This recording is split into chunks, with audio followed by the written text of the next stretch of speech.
안녕하세요. 파산관제인 홍익 변호사입니다. 이번 시간부터는 개인 파산관제 연수 자료에서 두 번째 편으로 서울회생공원 관제인이신 김창수 변호사님이 개인 파산관제 업무에 있어서의 환과 관련 사례 및 기타 집행실무와 관련된 비전형적 재산환가, 특이한 환가 사례, 가상자산의 조회 및 환가 사례 등을 몇 차례 좀 나눠서 공부해 보겠습니다. 먼저 환가 절차, 일반론에 관해서 일단 파산관제인의 지위와 권한을 정확하게 알 필요가 있습니다. 파산관제인은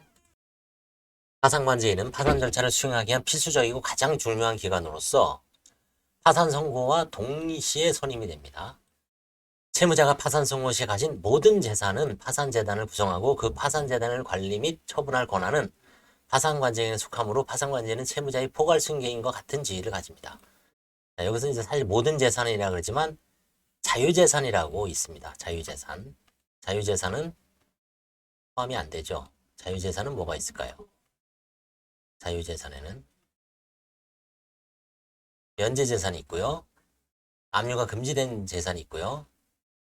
관제인이 환가 포기한 재산이 있는데 그 포기 여부는 이때 결정되는 게 아니라 좀 뒤에 결정되겠죠. 그 다음에 파산 선고 후 취득한 재산이 있죠.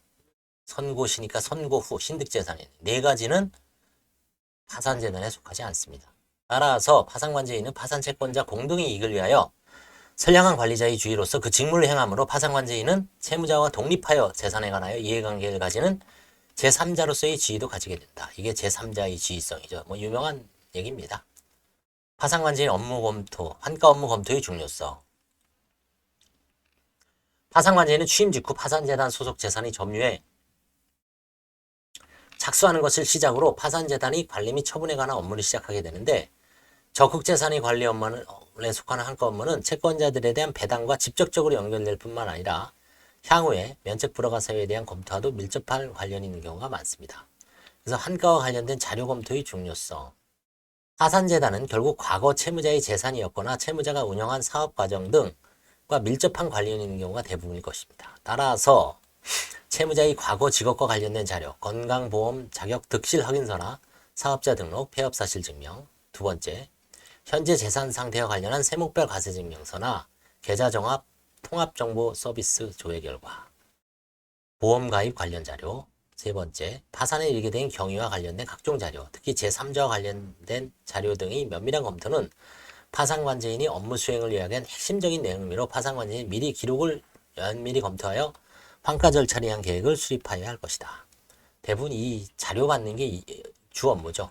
일단 자료를 꼼꼼하게 받으면 조사도 편해지죠. 다만 채무자들은 괴롭죠. 그래서 여기에 대한 이제 갈등이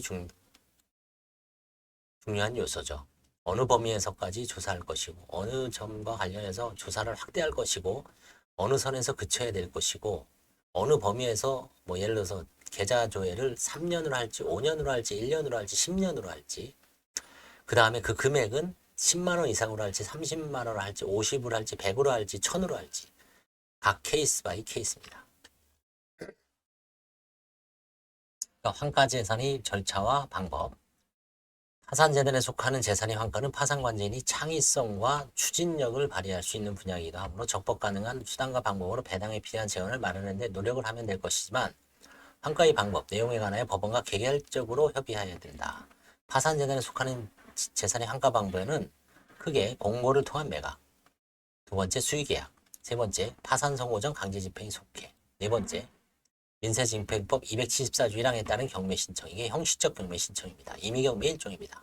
다섯 번째, 법 330호에 따라 기본계약을 해제한 후 원상회복권 천사, 이게 이제 분양권이죠. 미행 쌍무계약입니다. 대표적인 게 분양권 해제입니다. 여섯 번째, 처분 전 임대. 일곱 번째, 추심. 처분 전 임대는 사실 거의 없습니다. 일곱 번째, 추심. 여덟 번째, 수개 재산이 일괄 매각. 영업 양도, 그 밖의 재산의 환가 등 적당한 방법도 있습니다.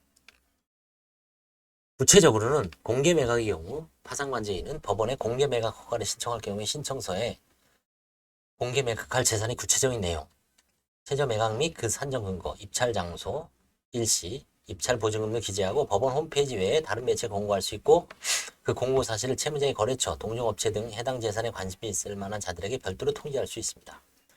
지금은 이제 주로 대법원 사이트, 파산회생 매각 재산 사이트에 올려놓고 있죠.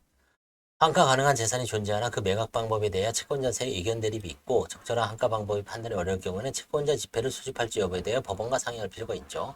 채권자가 서로 자신에게 매각을 원하는 고가의 부동산, 동산인 경우 감정평가사의 감정평가 금액을 하한으로 채권자들 등 공개경제 입찰을 통해 매수인이 결정하는 방법도 고려합니다.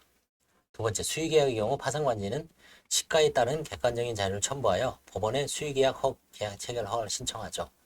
파산관리는 시가에 관한 객관적인 자료가 없거나 시가에 미달하는 금액으로 수의계약을 체결할 경우 수의 매각 금액을 최저 매각가로 하여 공개 매각을 했을 때 유찰될 것을 조건으로 계약을 체결할 수 있습니다.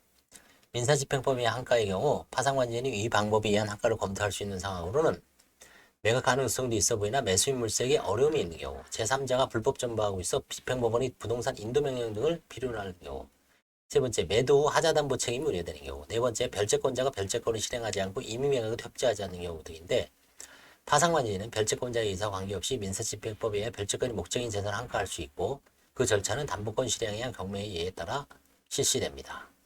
집행비용은 파산전에서 지출하죠.